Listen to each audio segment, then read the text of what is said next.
कहना है कि जो अपनी माँ को अपने पास न रख कर के वृद्धाश्रम छोड़कर चले आते हैं, क्योंकि ऐसी परिस्थितियाँ उनके सामने आती है जो अपनी माँ को ले जा कर के वो वृद्धाश्रम छोड़ाते हैं। मैं उनसे कहना चाहता हूँ कि जिस दिन ऐसी नौबत आए कि अपनी माँ को छोड़ कर के वृद्धाश्रम छोड़ने जाना पड़े, तो उस दिन अपनी पत्नी को वृद्धाश्रम छोड़ दीजिए। क्योंकि जिस माँ ने तुम्हें जन्म दिया है, वो जब जन्म देने के समय तुमको पता नहीं कितने कष्ट का भुगतान किया होगा।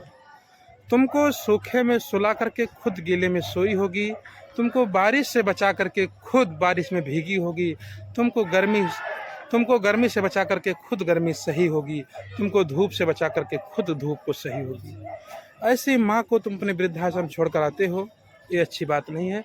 तुम अपने इस जीवन का भुगतान नहीं कर पाओगे, इसलिए अपनी पत्नी के चक्कर में अपनी माँ को वृद्धाश्रम ना छोड़ो।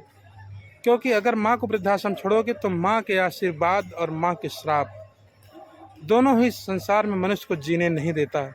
पैसा तुम भले कमा लोगे लेकिन सुख से सो नहीं सकते हो, बिस्तर तुम ला लो भले लेकिन तुम सुख से लेट नहीं सकते हो। इसलिए अपनी माँ को ना सताओ।